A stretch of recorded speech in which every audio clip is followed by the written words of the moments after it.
असम के chief minister Hemant Biswa Sharma, उन्होंने क्या किया? उन्होंने अपने पास जितने भी यूथ हैं जो रेडिकलाइज हो चुके हैं उनके लिए डी रेडिकलाइजेशन सेल्स बनाए जाते हैं। और डी रेडिकलाइजेशन सेल्स करेंगे क्या कि जो लोग रेडिकलाइज हो गए थे एक्सट्रीम इन्फ्लुएंस में या कुछ किसी और वजह से, उनको डी रेडिकलाइज करके मेन स्ट्रीम में लाने का काम। ये प्रॉब्लम सिर्फ असम नहीं झेलता, बंगाल भी झेलता। असम बंगाल दोनों की गवर्नमेंट्स, अभी हाल में हमने ये देखा कि मोहम्मद यूनुस ने एक सीक्रेट लेटर भेजा थ्रू हाई कमीशन इन ढाका।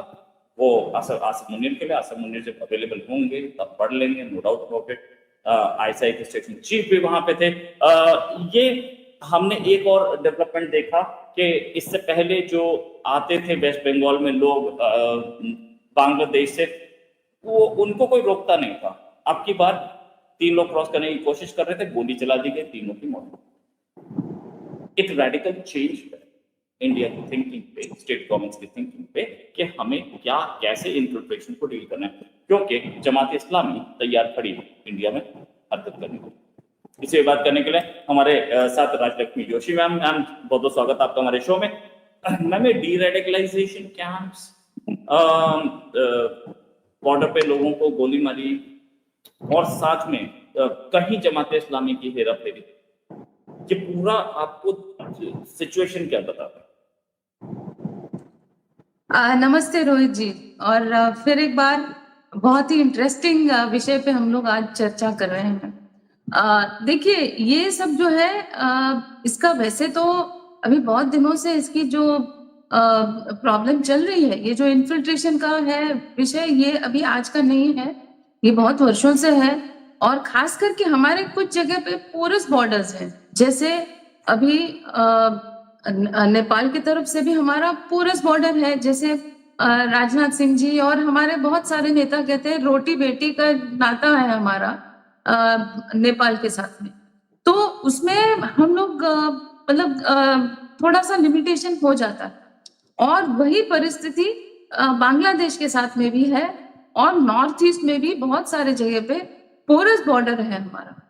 तो ये सब जो है, ये थोड़ी नहीं, इसमें बहुत ज्यादा कॉम्प्लिकेशंस होते हैं इन कारणों से। और खास करके अभी आपने सुना होगा कि बांग्लादेश से खास करके ये रोहिंग्यास की बहुत ज्यादा इन्फिल्ट्रेशन हुई है अभी पिछले कुछ वर्षों में। और पहले भी होता था, जैसे असम में भी और पश्चिम बंगाल में भी इन्फिल्ट्रेशन हुआ है पहले भी, लेकिन अभी खास करके ये रोहिंग्यास का थोड़ा ज्यादा ही प्रॉब्लम हुआ है। और चिंताजनक विषय ये है कि वो सीमित नहीं है पश्चिम बंगाल या असम या उन बॉर्डर स्टेट से सीमित नहीं है। ये आपने अगर सुना होगा तो ये रोहिंग्या जो है, रोहिंग्या मुस्लिम्स, ये जैसे जम्मू कश्मीर, हिमाचल प्रदेश, उत्तराखंड यहाँ तक पहुंचे हैं, और बड़े बड़े पॉकेट्स में। तो ये सब जो है आप समझ सकते हैं कि डेमोग्राफी जैसे चेंज करने की एक प्रयास है ये। ऑब्वियसली कुछ वेस्टेड इंटरेस्ट है और इनको पॉलिटिकल बैकिंग है ही, या फिर था, क्योंकि ऐसा था कि इनको एक वोट बैंक जैसे इस्तेमाल करके ये हुआ करता था कि उन लोगों को ये शेयर देते थे कि आप लोगों के लिए हम आधार कार्ड बना देंगे, आप लोगों के लिए जो है बसने के लिए पूरी कॉलोनी बना दी जाती है। तो ये सब जो है पूरा नेक्सस, तो ये अभी बहुत ही आवश्यक था। जैसे उधर अभी पश्चिम बंगाल में ये पॉलिटिकल विषय तो नहीं होना चाहिए, लेकिन फिर भी ये इसमें पॉलिटिकल ये एक सिग्निफिकेंस था कि जो टीएमसी की जो सरकार थी वो खास करके ऐसे नेक्सस में थे। और आपने ये भी देखा होगा कि अभी जो बांग्लादेश में अभी जो इलेक्शंस हुए, तो इस अभी खास करके ये इलेक्शंस में अभी आपने एक बार जिक्र की जमाते इस्लामी। तो जमाते इस्लामी का जो है, वो जो जितना भी बॉर्डर एरियाज है हमारे बांग्लादेश के साथ में, तो बॉर्डर को लग के जितने भी डिस्ट्रिक्ट्स हैं वो सभी जगह पे जमाते इस्लामी का जैसे एक गढ़ है, आप कह सकते हैं कि पूरी तरीके से वहां पर जमाते इस्लामी जीत गई है और उन लोगों का बहुत बड़ा उसमें एक पॉकेट है उस सभी जगह पर। और अभी हिमंता बिस्वा जी बार बार एक बात की जिक्र करते थे कि उनके राज्य में तो है ही इन्फिल्ट्रेशन का जो एक जैसे आप कह सकते हैं कि वो बहुत बड़ा एक फैक्टर था, जिसको मना कर रहे थे ऑपोजिशन वाले, मतलब कांग्रेस वगैरह कह रहे थे नहीं आप ये तो केवल अपीजमेंट की बात कर रहे हैं, उसको वो लोग हिंदू मुस्लिम की बात कर रहे थे। उस पर हम बाद में आते हैं, लेकिन हिमंता बिस्वा जी ने एक और विषय पे बड़ी गंभीरता के साथ बात की थी कि उन्होंने कहा था कि सिलीगुड़ी कॉरिडोर जो है चिकन नेक जिसको कहते हैं, तो वो कह रहे थे कि चिकन नेक में खास करके ऐसा हो गया था कि वहां पर जो इन्फिल्ट्रेशन हो रही थी तो इतनी बड़ी तादाद में लोगों को वहां पर बसा दिया गया था। तो आप सोचिए कि हमारे अगर वहां पर आर्मी भी हो या कोई भी स्टेट गवर्नमेंट हो या कोई भी कुछ भी वहां पर एक्शन करने की कोशिश करें, और अगर समझे कि वहां की जो अगर समझे स्लीपर सेल्स हो वो इन्फिल्ट्रेटर्स की, अगर वो पूरी तरीके से अगर बगावत कर दे तो आप सोच सकते हैं कि क्या हो सकता है, क्योंकि इट्स अ वेरी थिन एक 30 किलोमीटर का एक स्ट्रेच है जहां पर आपकी रेलवे लाइंस, आपकी रोडवे नेटवर्क्स और जो क्रूशियल जो एक कनेक्शन है बिटवीन यहाँ का इंडिया का जो मेनलैंड और नॉर्थ ईस्टर्न स्टेट्स, तो एक बहुत ही क्रूशियल एक कॉरिडोर है सिलीगुड़ी कॉरिडोर। तो इस पर बात की थी कुछ सेपरेटिस्ट लोगों ने, शर्जील इमाम इफ यू रिमेम्बर, उसने यही बात की थी। और ये तो वैसे हमारे जो डिफेंस फोर्सेस है उनको तो इस पर है ही नजर कि हाँ यहाँ पर ऐसा कुछ होना नहीं चाहिए, लेकिन जो अनचाहे तत्व है उन पर उनको भी इस पर डेफिनेटली नजर है। अगर आपको याद हो कि बांग्लादेश और पाकिस्तान उनमें आजकल थोड़ी सी और नजदीकी आ रही थी, तो वहां पर उन्होंने ये भी बात किया हुआ था कि 7 सिस्टर्स को अगर हम अलग कर दें तो फिर जो है प्रॉब्लम हो जाएगा भारत को। तो आप सोचिए कि ये एक सोची समझी, जैसे आप समझ सकते हैं कि बहुत दूर की प्लानिंग की हुई है कि वहां की डेमोग्राफी आप चेंज कर दो सिलीगुड़ी कॉरिडोर में, और उसके चलते क्या हो जाएगा कि वो बाकी जगह पे कनेक्शन हमारा टूट जाएगा। तो ये वो जो सोच रहे हैं, वो जो कह रहे हैं इतना इजी है नहीं, क्योंकि हमारी जो फोर्सेस की तैनाती है वो ऐसा तो नहीं है कि वो पूरी तरीके से यहाँ पर निर्भर है, लेकिन फिर भी एक क्रूशियल कनेक्शन जो है वो टूट जाएगा। तो ये हमारे ग्राउंड फोर्सेस स्पेशली के लिए मोबिलाइजेशन के लिए थोड़ा सा प्रॉब्लम हो सकता है। और उससे बड़ी बात यह है कि उनके भी कुछ ऐसे कनेक्शंस हैं बांग्लादेश के जो बहुत ही जैसे वहां पर भी चिकन नेक है, एक नहीं 2 है चिकन नेक। तो हमारा अगर वो ऐसा कुछ करते हैं तो फिर हम भी उनको तकलीफ में डाल सकते हैं, लेकिन फिर भी ये सब जो है ये बाद की बात हुई। लेकिन हम लोग जो हमेशा ये प्रयास करते हैं कि पहले से हम प्रिकॉशन लें कि ऐसे सब करने की आवश्यकता न पड़े। तो इसीलिए ये जो है ये बहुत ही सेंसिटिव और बहुत ही इम्पोर्टेंट सिग्निफिकेंट एक इशू है जिसके ऊपर बहुत ही ज्यादा अभी असर पड़ा है because of the recent elections. अभी जो भाजपा यहाँ पर आई उसके बाद में खास करके स्टेट गवर्नमेंट ने दोनों जगह पे, वैसे तो हिमंता बिस्वा जी पहले से भी कर ही रहे थे, लेकिन अभी पश्चिम बंगाल का बहुत ही क्रूशियल था क्योंकि यहाँ से बहुत ज्यादा इन्फिल्ट्रेशन हो रहा था। यहाँ पर कैटल स्मगलिंग, यहाँ पर जो है ये इन्फिल्ट्रेटर्स की ये सब बहुत ही आपको पता होगा कि वहां पे जो है मार्शी लैंड है तो बहुत ही ट्रिकी है वो सब। तो वहां पर बॉर्डर सिक्योरिटी फोर्स के लिए एक तो इंफ्रास्ट्रक्चर के लिए जगह नहीं दे रही थी वहां की राज्य सरकार। तो अभी विपक्ष वाले ये कह रहे थे कि अरे ये तो सेंट्रल गवर्नमेंट की जुरिस्डिक्शन में आता है, आप लोगों ने कुछ क्यों नहीं किया, सुप्रीम कोर्ट को क्यों नहीं अप्रोच किया। तो ऐसा है कि अमित शाह जी ने एक नहीं दो नहीं अनेकों बार राज्य सरकार से भी उन्होंने रिक्वेस्ट किया और सुप्रीम कोर्ट में भी उन्होंने अपील वगैरह डाली, जीत भी गए और सुप्रीम कोर्ट से ये चीज का एक ऑर्डर भी आया कि राज्य सरकार ने दे देना चाहिए इसके लिए जगह, लेकिन आपको पता है कि स्टेट गवर्नमेंट, ममता बनर्जी की जो स्टेट गवर्नमेंट है, उन्होंने वो जो है जगह अलग अलग कारणों से उसको रोके रखा था। लेकिन अभी जब सुवेंदु अधिकारी जैसे जैसे ही वो मुख्यमंत्री बने, उन्होंने सबसे पहला काम वही किया कि उन्होंने जो है ये बॉर्डर सिक्योरिटी फोर्स के लिए जो फेंसिंग में एक क्रूशियल जहां पे एक स्ट्रेच बाकी था, उसके लिए उन्होंने एक जगह उन्होंने अलॉट कर दी।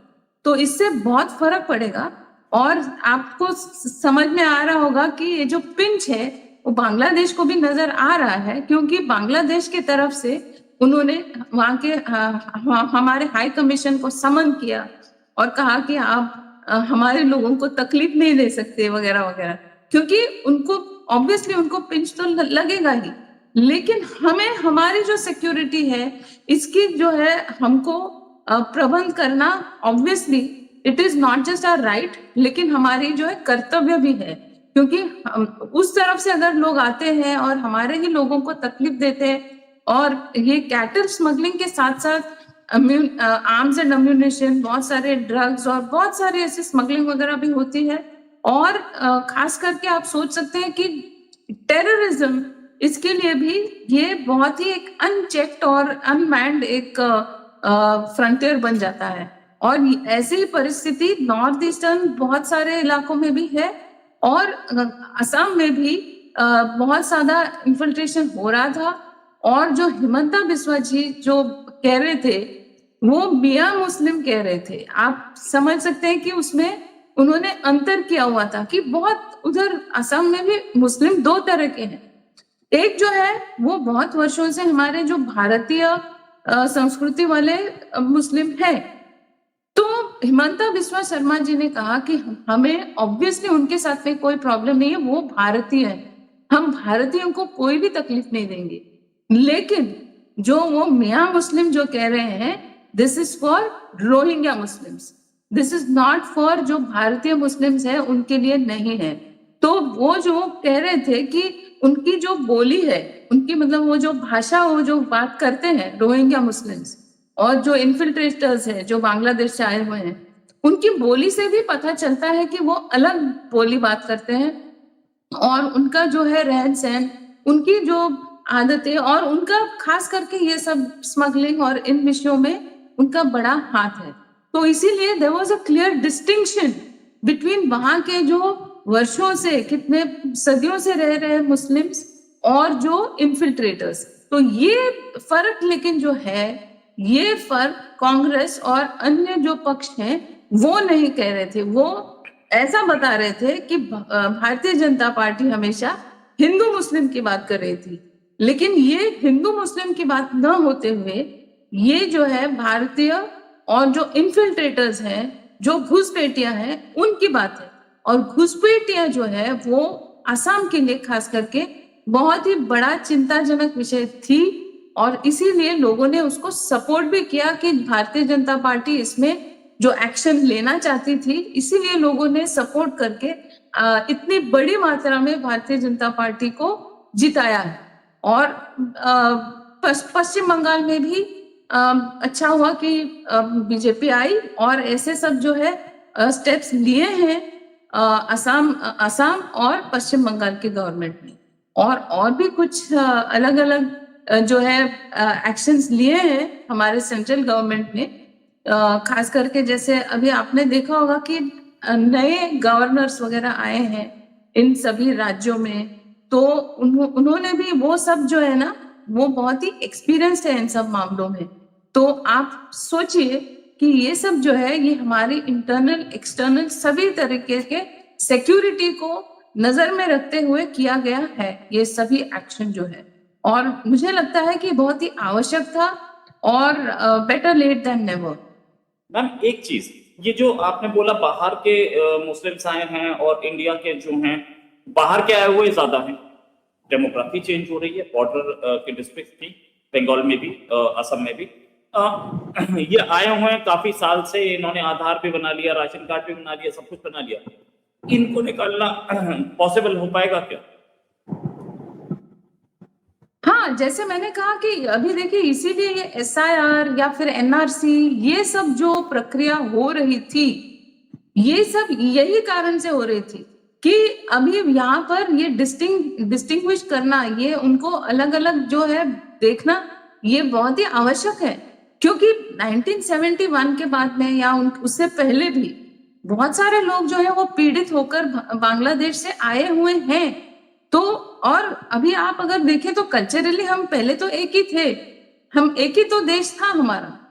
तो लेकिन रोहिंग्या मुस्लिम, आपको पता है कि वो रोहिंग्या मुस्लिम वो ओरिजिनली बांग्लादेश के भी नहीं है, वो बर्मा से आए हुए हैं और वो उनकी जो है वो उनकी प्रकृति भी थोड़ी अलग ही है। They are little more cruel you can say, और वो थोड़े से ऐसे ही विषयों में आप सोच सकते हैं कि अन्य मुस्लिम देश भी उनको स्वीकार नहीं रहे हैं। तो ऐसा ऐसा तो नहीं है कि हमारे पास बहुत सारे रिसोर्सेज हैं और हम किसी को भी आने दे सकते हैं, लेकिन हमको हमारे खुद की सिक्योरिटी कंसर्न्स भी हैं।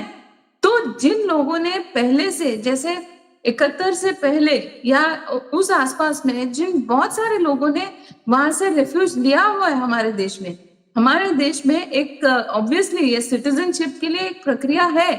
सीए जो था वो एक लिमिटेड प्रोसेस था, एक लिमिटेड ये था कि बाहर से जो कुछ पॉकेट्स में जो जैसे हिंदू रेफ्यूजीज जो जिन देशों से आए हुए हैं आसपास के पाकिस्तान या बांग्लादेश से, जिनको सिटीजनशिप नहीं मिली है और जो रेफ्यूजी कैंप्स में रह रहे थे, उनको सिटीजनशिप देने की एक लिमिटेड प्रक्रिया थी।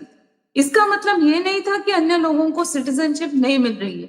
ये तो बहुत सालों से चल ही रहा है, जैसे इंडिपेंडेंस के बाद से चल ही रहा है ये सब। तो ऐसे प्रत्येक व्यक्ति बांग्लादेश में से भी लोग अप्लाई कर सकते हैं सिटीजनशिप के लिए, और बहुत लोगों ने किया भी है। तो एक लीगल प्रोसेस होता है, उसके लिए उनके पास डॉक्यूमेंट्स होते हैं। तो आपके पास डॉक्यूमेंट्स होने चाहिए कुछ ना कुछ तो या नहीं, तो आपको मैम जिन्हें पिछली गवर्नमेंट ने दे दिया है बिना कोई डॉक्यूमेंट देखे, बिना कुछ देखे, जो पकड़े जा रहे हैं, जो एसआईआर में पकड़े गए, वो इनको वापस भेजना आसान काम हो पाएगा? अभी देखिए इसीलिए तो ये एनआरसी एसआईआर ये सब यही है। अभी SIR I think is the quickest process, क्योंकि इसमें जो है डॉक्यूमेंटेशन ही नहीं होता, लेकिन मैपिंग होता है, न केवल आपका, आपके पेरेंट्स का भी। तो आपका जो है ओरिजिन कहाँ से है, आप पहले कहाँ वोट कर रहे थे, आपके पेरेंट्स कहाँ वोट कर रहे थे, तो इनडायरेक्टली जो है ये सब एक प्रोसेस एक एस्टैब्लिश हो जाता है कि आपका जो है मैपिंग क्या है। आप अगर इतने वर्षों से कर रहे हो वोटिंग, तो कहाँ से कर रहे हो। तो अगर ये एस्टैब्लिश नहीं हो पा रहा है, तो क्यों नहीं हो पा रहा है, तो आपको वो लिस्ट से निकाल दिया जाता है। तो अभी आप एक बात सोचिए कि ये केवल वोटिंग राइट की बात नहीं है। ये अगर आप एक भारतीय हो, आपकी वोटिंग राइट चली भी जाती है, तो आप दोबारा उसके लिए अप्लाई कर सकते हो। लेकिन कोई इन्फिल्ट्रेटर अगर वो वोटिंग लिस्ट में से निकल जाते हैं, और तो फिर ऑब्वियसली पॉलिटिकल पार्टीज उनको बैकिंग नहीं देगी, क्योंकि उनको कोई फायदा नहीं है ऐसे लोगों का। तो इसीलिए क्या हो गया कि द मिनट इन लोगों के नाम जब निकल गए वोटिंग लिस्ट में से, तो भारी संख्या में लाइन लग गई बांग्लादेश बॉर्डर के पास में, जो लोग बाहर जाना चाहते थे क्योंकि उनको अब यहाँ पर कोई काम नहीं था। तो आपने देखा होगा कि तब उस वक्त जैसे उधर से यहाँ आने के लिए जैसे बड़ी भारी संख्या में लाइनें लगती है, वैसे इधर से भारत से बांग्लादेश जाने के लिए लाइनें लग गई, क्योंकि उनको यहाँ पर कोई काम था नहीं। कोई भी पॉलिटिकल पार्टी उनको सपोर्ट करेगी नहीं, स्पॉन्सर करेगी नहीं, तो उनको और कोई रास्ता नहीं निकलता है, तो इसीलिए उनको वापस जाना ही पड़ेगा। तो वो आप मतलब आप अगर फोर्सफुली नहीं भी करो तो भी वो वॉलंटरी चले जाएंगे, क्योंकि उनका यहाँ पर अगर कोई स्पॉन्सरशिप ही नहीं है, सपोर्ट ही नहीं है, तो फिर ऑब्वियसली दे विल गो। लेकिन ऑब्वियसली उसके बाद में भी जो लोग रह जाते हैं, तो फिर ये जो लिस्ट में से निकाल दिए जाते हैं, और ये जो एनआरसी की बात हो रही है, तो इसमें जो है ये इसीलिए पूरी तरीके से निगरानी होगी, देखा जाएगा कि कौन कहाँ से आया है। तो इसके बाद में obviously it will be very clear कि अगर आपका कोई ये पता ही नहीं चल रहा है कि आपके क्या ओरिजिन्स है, तो ऐसा तो अगर आपके पेरेंट्स के टाइम पे बर्थ सर्टिफिकेट नहीं भी हो, कुछ ना कुछ तो डॉक्यूमेंटेशन होगा, कुछ ना कुछ तो होगा। आप अभी बहुत सारे मतलब उस टाइम के लोगों के पास में भी पासपोर्ट थे, स्कूल लिविंग सर्टिफिकेट, कुछ तो होगा डॉक्यूमेंटेशन।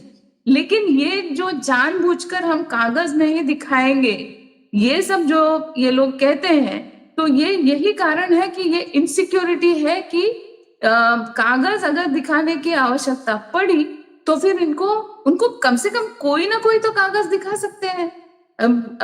आप समझ रहे हैं?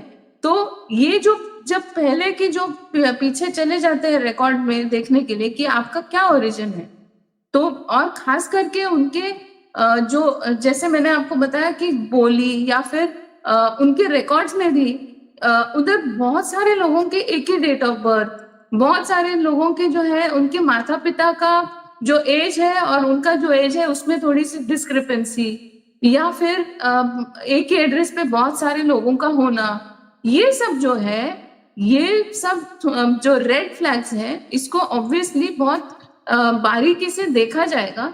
And all of this is मतलब ये it becomes easy for the government to identify कि कौन इन्फिल्ट्रेटर है और कौन यहाँ के ओरिजिनल जो है निवासी थे। तो जैसे मैंने आपको बोला कि कुछ ना कुछ तो वहां पर अभी माता पिता के जरिए ही सही, कुछ ना कुछ तो उनको एक मैपिंग मिल जाएगा। अब आप सोचिए कि एक जो ओरिजिनल यहाँ के जो भारतीय होंगे, उनका कुछ तो होगा, आपके गांव का कुछ एड्रेस होगा, गांव का कुछ जैसे पासपोर्ट में हो या हर जगह आपको एक परमानेंट एड्रेस पूछा जाता है। तो परमानेंट एड्रेस क्या है? तो गांव का एड्रेस है। तो एक व्यक्ति अगर बांग्लादेश से इलीगल इन्फिल्ट्रेटर है तो आप वो गांव का पता नहीं बता पाएगा और कोई भी उसकी पुष्टि नहीं कर पाएगा, तो यहाँ पर प्रॉब्लम हो जाती है। तो इसीलिए ये सब जो है ये उनके पास अगर आधार कार्ड भी हो तो आधार कार्ड के लिए भी सुप्रीम कोर्ट ने कहा कि ये केवल आइडेंटिफिकेशन का एक जरिया है, ये आपके नेशनैलिटी का कोई भी एक लीगल डॉक्यूमेंट नहीं है। Aadhaar card is for identification only, it is for biometrics. आपका ये नेशनैलिटी का कोई सबूत नहीं है।